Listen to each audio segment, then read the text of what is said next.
She could bring her people back. She didn't have to be the last one anymore. But should she? Sarah didn't sleep that night. She sat in her quarters, staring at the data from Project, her mind turning over the impossible choice her grandmother had left her. The coordinates were all there. 30 star systems, each hiding a piece of humanity's genetic legacy. The technology was proven, tested, ready to use. She could activate it with a single authorization code. She could have her species back. The thought made her chest tight with longing, to see another human face, to hear another human voice that wasn't a ghost, to not be alone anymore. The temptation was almost overwhelming. But Elizabeth's words kept echoing in her mind. Humanity had failed Earth. They had poisoned their own cradle through negligence and hubris, racing forward with technology they didn't fully understand, ignoring the warnings until it was too late. Millions of species had died with them, innocent creatures that had done nothing wrong but exist on the same planet as humanity's carelessness. Was resurrection justice, or was it avoiding the lesson humanity needed to teach? Sarah spent the next 3 days consulting with the neural templates, something she had never done before. Not about science or art, but about morality, about choice. Doctor's template listened to her explain Project, his holographic face serious. When she finished, he was quiet for a long moment. "Humanity deserves another chance," he finally said. "We made mistakes, terrible ones, but we were also learning. Every species makes mistakes. The difference is whether they get the opportunity to do better next time. If you can bring us back, you should. We could be better this time. We would have the wisdom of our failure to guide us." Dr. Singh disagreed. "The legacy protocol was our finest moment," she said. "We accepted our end with grace and left gifts instead of corpses. We gave the galaxy our knowledge without demanding anything in return. That was us choosing to be better than our mistakes. Resurrection feels like we're taking that back, saying that we can't accept consequence after all." Sarah talked to artists, philosophers, engineers, teachers. Every template had an opinion and none of them agreed. Just like the original architects of the legacy protocol, the templates were divided. Finally, Sarah went too. They found her in the observation deck, standing at the window that looked out over the council station and the stars beyond. "I need your opinion," Sarah said without preamble, "not as an archaeologist or a council representative, as my friend." She explained Project, watching's face carefully.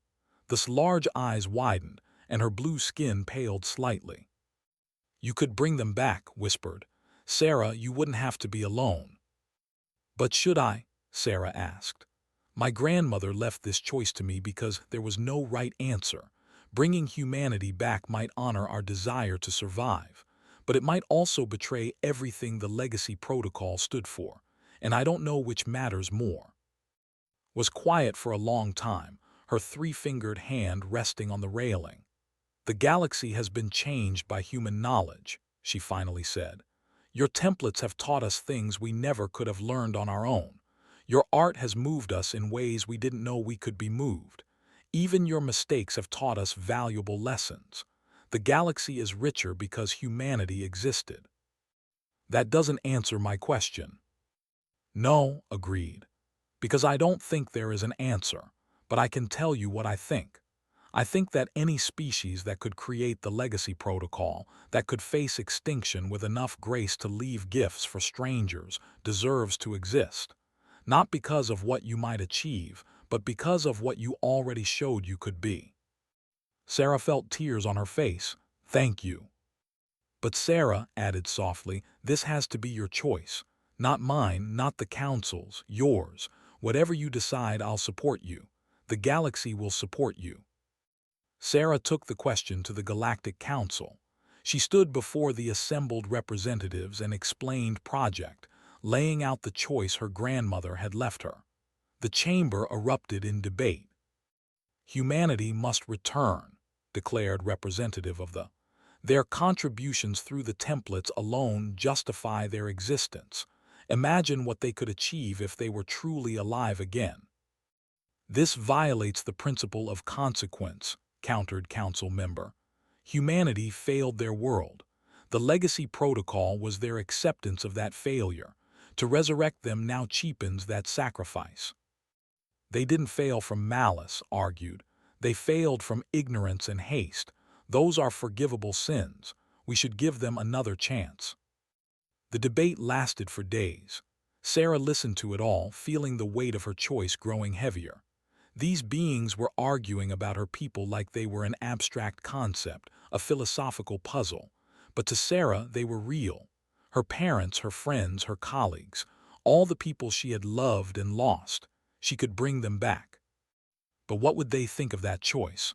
What would her grandmother think? On the seventh day, Sarah made her decision. She stood before the council and raised her hand for silence. The chamber grew quiet. "I've spent weeks thinking about this," she said, "consulting with the templates, with all of you, and I've realized something. The question isn't whether humanity deserves to return.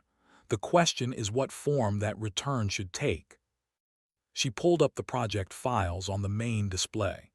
"These archives contain everything needed to clone humans, to bring my species back exactly as we were. But humanity's gift to the galaxy wasn't just our knowledge. It was our way of thinking, our perspective, our unique approach to problems.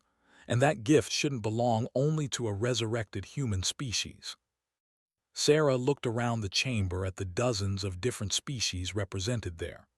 The neural templates work because they can interface with different types of minds. Human thinking isn't locked to human biology. It's a pattern, a way of approaching the universe. And I want to offer that pattern to anyone who wants it. She brought up new data, research she had been working on in secret with Dr. Singh's template. Using the dark matter manipulation breakthrough and the genetic archives from Project, we can do something that's never been attempted before. We can integrate human genetic material and neural patterns into willing volunteers from other species, not replacing what you are, but adding to it. Giving you access to human intuition, human creativity, human ways of thinking, while keeping everything that makes you who you are. The chamber exploded in shocked murmurs. Sarah pressed on. "Humanity won't return as a separate species. We'll return as a choice. Any of you can volunteer to carry forward human genes, human neural patterns, human perspectives. You'll still be yourselves, but enhanced with human legacy. And your children will carry that legacy forward, mixing it with their own species' strengths." "This is unprecedented," said quietly. Sarah could hear the awe in her friend's voice. "Yes," Sarah agreed, "but so was the legacy protocol. My people didn't want to survive at any cost. They wanted to matter. They wanted to give something meaningful to the universe. This way, humanity doesn't just survive. We transcend. We become part of something bigger than ourselves." Council member rumbled thoughtfully. "You would dilute humanity until it no longer exists as itself. Is that not another form of extinction?" "Maybe," Sarah said, "but it's extinction by choice, by integration, by gift, not extinction by failure. And I think that matters. I think my grandmother would understand." The council debated Sarah's proposal for weeks. Medical ethics boards studied the procedures. Philosophers argued about identity and species and what it meant to carry forward another people's legacy. But slowly, support built. The idea was bold, strange, unprecedented. It was very human. The first volunteer was. "Are you sure?" Sarah asked as they prepared the medical bay. The procedure was complex, requiring genetic modification and neural pattern integration. It would change permanently. "I'm sure," said. "You're my closest friend, Sarah. I want to understand you better.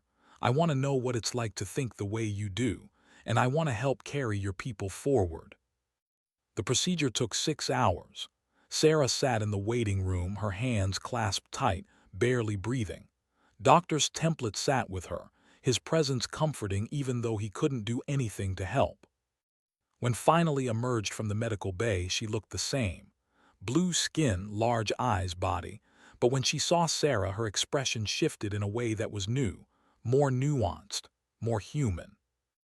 "It's strange," said, her voice filled with wonder. "I can feel my own thoughts, but there's something else now, another layer. I look at you and I understand emotions I never had words for before. I look at the stars and I see entropy and chaos and beauty all at once. Sarah, this is incredible." They tested its new capabilities over the following days. She could still do everything a could do, but she could also approach problems with human intuition. She could appreciate human art in ways she never could before. She had become a bridge between two species, carrying the best of both. The news spread quickly through the galaxy. Thousands of individuals from hundreds of species volunteered for the procedure. Not all of them were accepted. The medical teams were careful, screening for compatibility, ensuring that volunteers understood what they were choosing. But those who qualified underwent the integration and emerged changed. They were still themselves. A volunteer was still made of living rock, still thought on geological timescales. But they also had human creativity, human adaptability. A volunteer still perceived the world through crystalline senses, but they also had human emotional depth. Humanity spread through the galaxy not as conquerors or colonists, but as a gift freely offered and freely accepted. Sarah watched it happen with complex emotions, pride in what her people had become, sadness that humanity as a pure species was truly gone, but also peace. This was right. This honored the legacy protocol's intent while also allowing humanity to continue. 3 years after the first integration, Sarah established the Institute of Human Legacy as a permanent fixture on the Council station. It became a place where anyone could study with the neural templates, where integrated individuals could learn to master their human perspectives, where the galaxy could celebrate what humanity had been and what they had chosen to become. Sarah gave a speech at the Institute's dedication ceremony. Thousands of beings attended, many of them now carrying human genes within them. She stood at the podium and looked out over the crowd, seeing dozens of species, all touched by humanity in some way. "My people made terrible mistakes," she said. "We destroyed our own world through carelessness and pride. We advanced too fast and learned too slowly. And when the end came, we didn't fight it. We didn't demand to be saved. We chose to leave gifts instead." She paused, her voice thick with emotion. 3,000 years ago, humanity died. But today, humanity lives in every person here who chose to carry our legacy forward. You've taken our flaws and our strengths, our creativity and our chaos, and you've made them part of something bigger. You've shown that humanity doesn't have to survive as a single species to matter. We can survive as an idea, a choice, a gift. The crowd erupted in applause that ranged from thunderous rumbles to crystalline chimes to dozens of other sounds from dozens of other species. Sarah stood there, crying and smiling, feeling less alone than she had in years. Stood beside her, one hand resting on her shoulder. This face showed that nuanced human expression of joy and pride and love that only someone with both sets of neural patterns could fully feel. "Your grandmother would be proud," said softly. "I hope so," Sarah replied. Years passed. Sarah grew older, gray appearing in her black hair, lines forming around her eyes. She continued to direct the Institute, working with the templates and the integrated individuals, watching as human perspectives spread through galactic science and art and philosophy. She wrote extensively about humanity's final years, ensuring that the story of what happened to Earth was never forgotten. She also fell in love. His name was a human integrated whose crystalline body now carried human DNA and human intuition. He understood her in ways that no one else could, carrying part of humanity within him while also being beautifully, wonderfully alien. They built a life together, proof that Sarah wasn't truly the last human anymore. She was the bridge between what humanity had been and what they had become. On her 60th birthday, Sarah stood in the Institute's garden. It was a beautiful space, carefully designed to include plants from dozens of worlds. Around her, children played, young with human curiosity, small with human creativity, tiny with human emotional depth, all of them carrying pieces of humanity forward in their unique ways. Found her there, watching the children with tears in her eyes. "Are you all right?" asked. "I'm perfect," Sarah said honestly. "My people are gone, but they're not gone. They're right here. In you, in all those children, humanity didn't just survive. We transcended. We became something better than we were." She looked at her oldest friend, the first person to choose to carry humanity forward.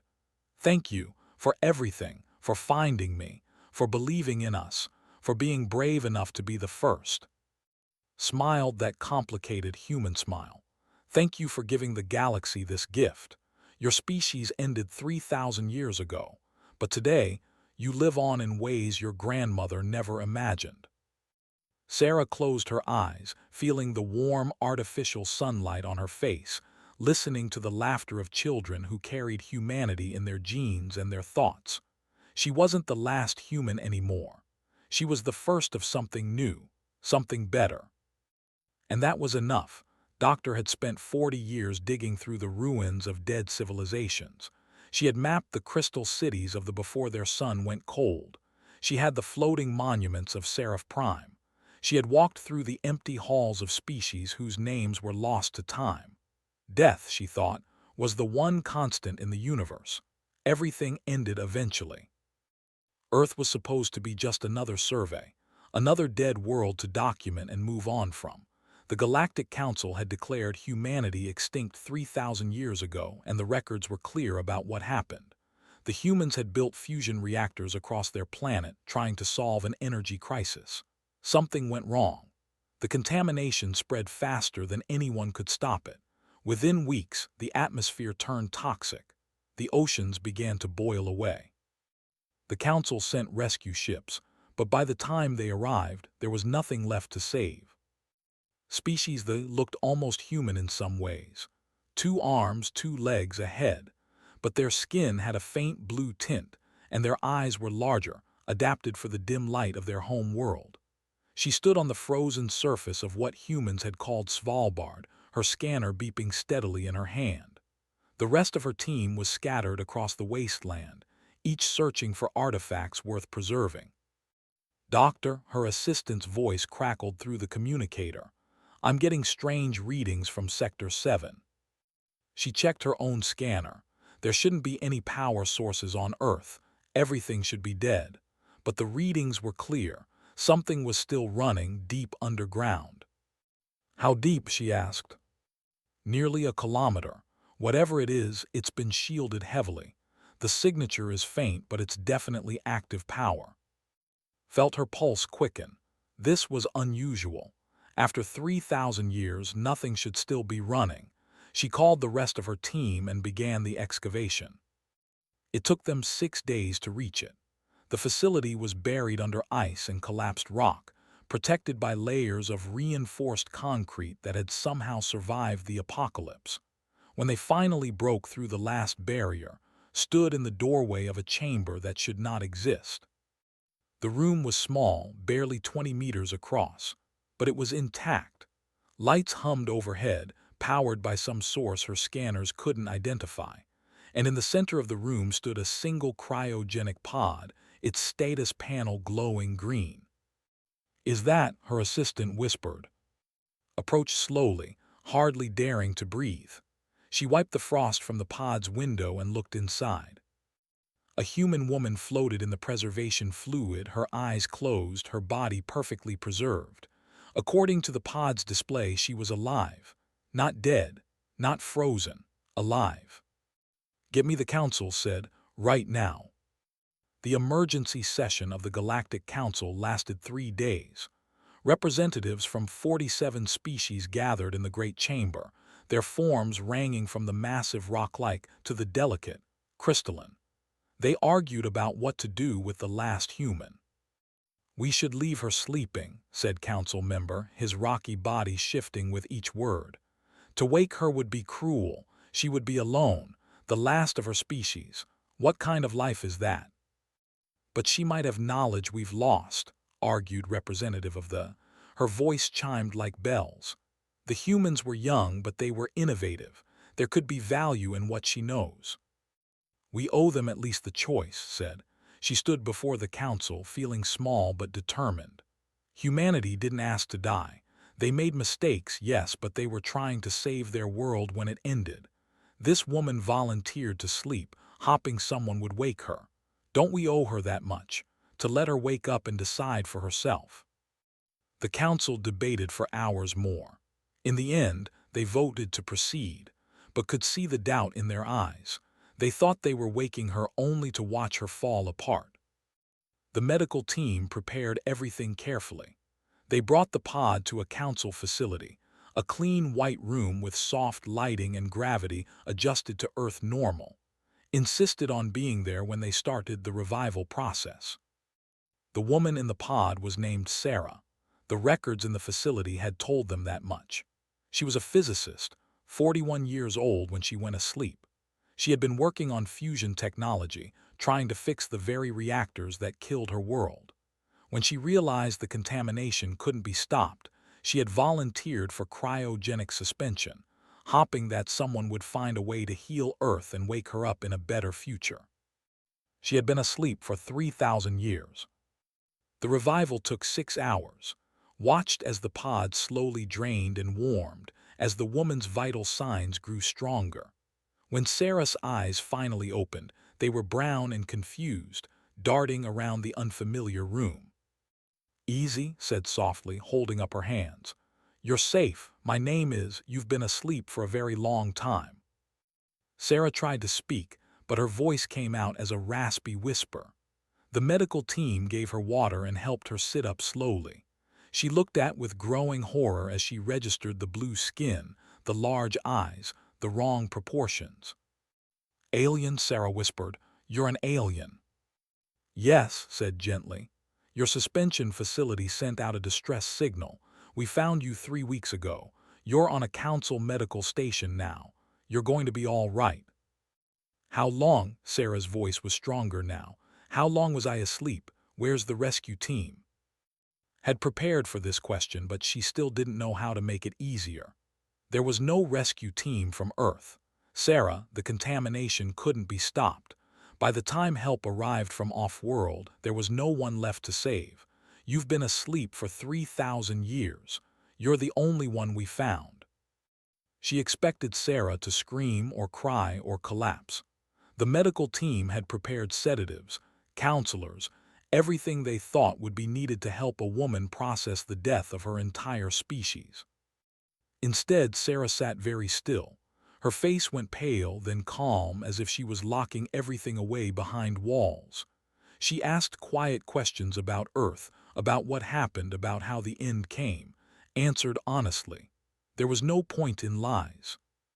When the immediate medical checks were done, they gave Sarah quarters on the station. A room with a bed, a bathroom, a window looking out at the stars. They offered her food, counseling, anything she needed. Sarah thanked them politely and asked to be alone. 3 days passed. The counselors reported that Sarah barely spoke. She ate the food they brought her. She stood at the window for hours looking at stars she didn't recognize. But she didn't cry. She didn't rage. She just stood there thinking. On the 4th day, Sarah emerged from her quarters. She found in the research wing and asked a single question that made the archaeologist stop in her tracks. What happened to humanity's archive? Blinked archive, what archive? Sarah's eyes sharpened with something that looked like hope. In the final years, we knew we might not make it. The council knew that too, right? Everyone was preparing for the worst, but we didn't just give up. We built something, a legacy protocol. Thousands of satellites launched into deep space carrying everything we were. Our knowledge, our culture, our art, everything. Tell me you found them. Tell me they're still out there.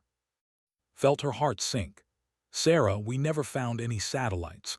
The Council, everything in Earth's orbit after the extinction. There were communication satellites, weather monitors, space stations, but nothing like what you're describing. No archives.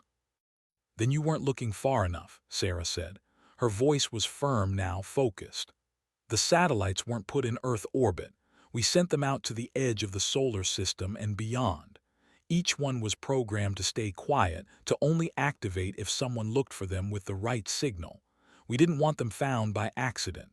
We wanted them found by someone who cared enough to look. Why hide them? Sarah's expression was complicated, sad and determined at once. Because humanity's knowledge was dangerous. Our technology, our ideas, our way of thinking. We advanced too fast, made too many mistakes. The legacy protocol was meant to be our apology to the universe. But it only opens for someone who cares enough to search for it. Someone who thinks we were worth remembering. Stared at this human woman, the last of her kind, standing straight and purposeful despite losing everything. You want me to find them? Yes, Sarah said, because if they're out there, then my people didn't die for nothing. We left something behind, something that might actually matter. Took the proposal to the council. Some members dismissed it as the desperate fantasy of a grieving woman, but others were curious. The humans had been young and reckless, but they had also been creative. If they really had left something behind, it might be worth finding. They gave a ship and a team. Sarah stood on the bridge as they flew toward the coordinates she remembered, her hands gripping the railing, her eyes fixed on the scanner displays. There, she said, pointing at a reading. That fluctuation, that's the signal. The satellite was small, barely larger than a person, covered in ablative shielding that had protected it for 3,000 years. They brought it aboard carefully, and Sarah interfaced with its systems using codes she had memorized before going to sleep. The satellite activated. Light filled the cargo bay and a figure appeared. He was a hologram, but he looked perfectly real. An older man with dark skin and kind eyes, wearing a lab coat. He smiled at them. "Hello," the figure said. "My name is Dr. James. If you're seeing this, then someone cared enough to look for us. Thank you. Let me tell you about humanity." Watched Sarah's face as the hologram spoke. The human woman was crying silently, tears streaming down her face, but she was also smiling. "We're not gone," Sarah whispered. "We're not gone." The hologram of Dr. James wasn't like any recording had ever seen. When she asked him a question about human engineering principles, he paused, thought, and answered in a way that addressed exactly what she was asking. When Sarah interrupted with a technical correction, he listened and adjusted his explanation. He was more than a video. He was something alive, or close enough that the difference didn't matter. "We call them neural templates," Sarah explained to the council team that had gathered around the satellite. "They're not true artificial intelligence. That would have been too dangerous, too unpredictable. These are more like digital ghosts. Each one is based on a real person who volunteered to have their mind scanned and preserved. They can think, learn, adapt, but only within the framework of who they were. Doctor here was one of our greatest engineers. He helped design the fusion reactors, and later, he helped design the legacy protocol itself." "How many satellites are there?" asked. "Thousands," Sarah said, "scattered across the solar system and beyond. Each one contains templates of different people, different knowledge. Scientists, artists, philosophers, teachers.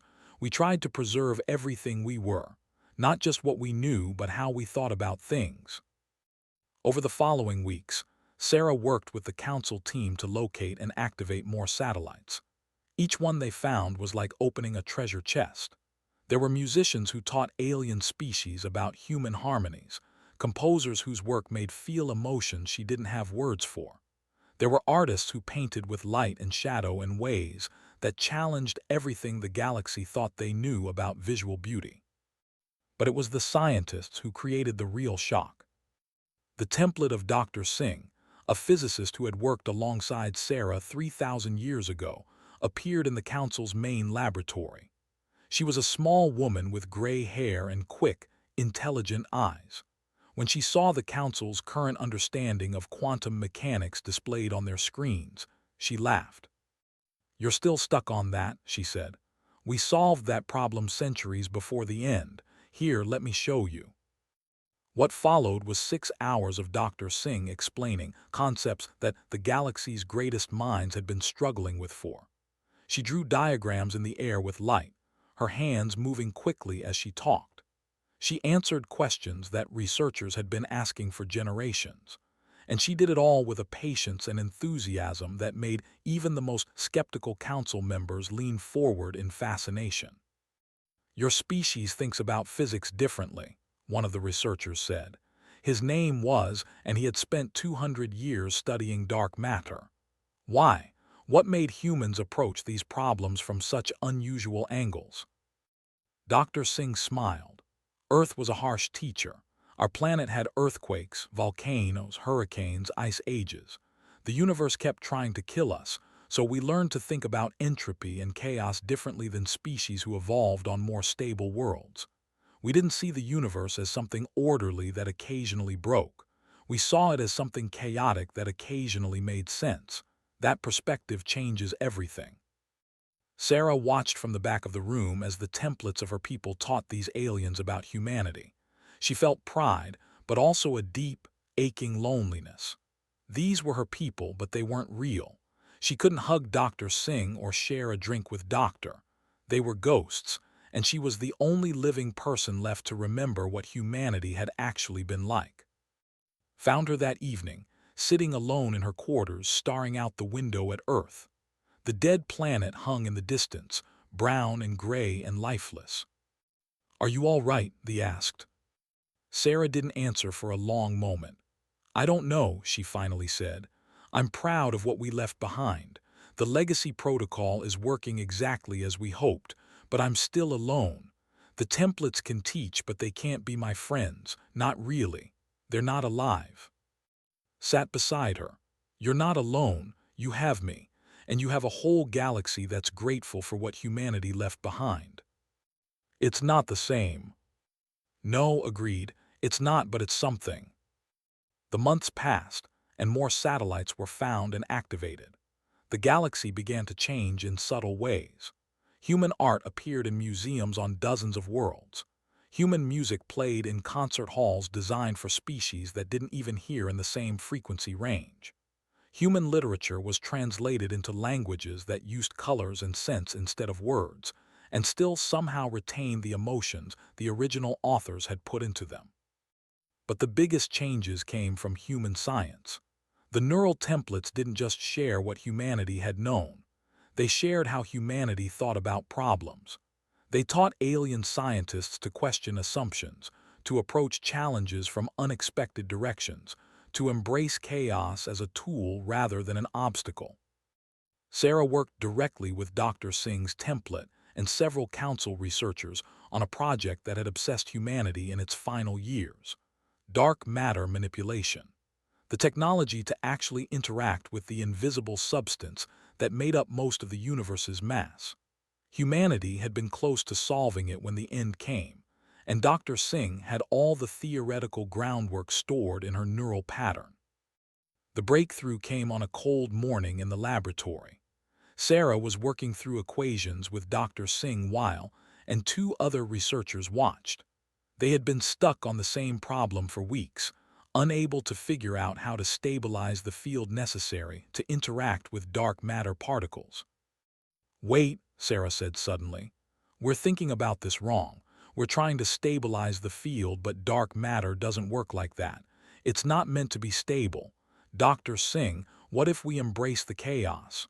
What if we used a fluctuating field instead?" The template smiled. "Now you're thinking like a human, show me." They worked together for 18 hours straight, building on each other's ideas, pushing the equations further than they'd ever gone before. When they finally had something that worked in theory, they built a test apparatus and held their breath as they activated it. The device hummed. A small sphere of nothing appeared in the containment field, a tiny bubble of captured dark matter held in place by calculated chaos rather than brute force. It lasted for 3 seconds before collapsing, but those 3 seconds proved that the theory worked. The researchers in the room erupted in celebration. picked Sarah up in his massive rocky arms and spun her around, laughing in a voice like grinding stones. Dr. Singh's hologram clapped her hands together, grinning with pride. "Humanity did it," said, setting Sarah down gently. 3,000 years after you died, you just advanced the galaxy by centuries." The news spread quickly through the council. Dark matter manipulation opened doors that had been sealed for all of recorded history. Energy generation became exponentially more efficient. Faster-than-light travel, which had been slow and limited, suddenly had room to improve. Medical technology leaped forward with new ways to interact with biological systems at the quantum level. Species across the galaxy scrambled to access the human templates, to learn from these ghosts of a dead civilization. The Council established the Institute of Human Legacy, a massive facility where anyone could come to study with the neural templates and learn from humanity's unique perspective. Sarah became the director of the institute. She spent her days working with the templates, helping alien species understand human concepts, translating ideas between minds that had evolved in completely different ways. She was good at it. She found purpose in bringing her people's gifts to the galaxy.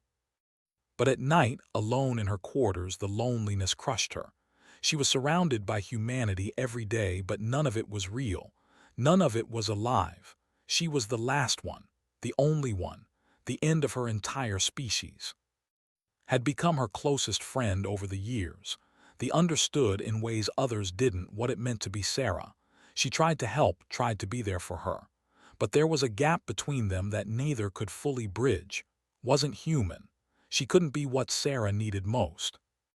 One night, working late in the Institute archives, Sarah found something she wasn't meant to see. It was a file buried deep in the legacy protocol systems, encrypted with a code that only a living human could access. The file was labeled simply, "For the Survivor." Sarah's hands shook as she entered the decryption code. She had a feeling she knew what this was. The architects of the legacy protocol had planned for everything. Of course they had planned for this. The file opened and a hologram appeared. But this wasn't a neural template.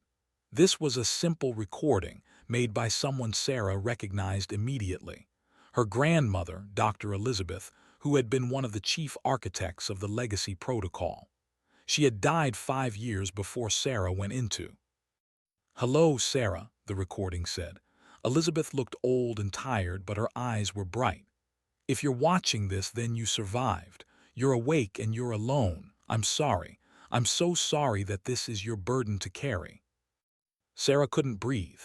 Seeing her grandmother again, hearing her voice, was like being stabbed through the heart. "I need to tell you about something we kept secret," Elizabeth continued. "Something we argued about for months before the end. We called it Project." The recording explained everything. Hidden across 30 different star systems were genetic archives, frozen embryos, DNA samples, complete protocols for cloning and artificial wombs. Everything needed to resurrect humanity. The technology existed. It was waiting out there, hidden, protected, ready to be activated. But only a living human could authorize it. "We argued about whether this should even exist," Elizabeth said. "Some of us believed humanity deserved another chance. Others believed that our extinction was the price we had to pay for our mistakes. We poisoned our own world through carelessness and greed. We advanced too fast, learned too little wisdom. The legacy protocol was meant to be our gift to the galaxy, but also our acceptance of consequence." The recording paused and Elizabeth's face filled with sadness. "In the end, we built Project but kept it hidden. We left the choice to whoever survived. Sarah, you can bring humanity back. You don't have to be alone, but you need to ask yourself whether we deserve to return, whether resurrection honors what we tried to accomplish or betrays it." The recording ended, leaving Sarah alone in the dark archive room, her mind reeling. She could bring her people back. She didn't have to be the last one anymore. But should she?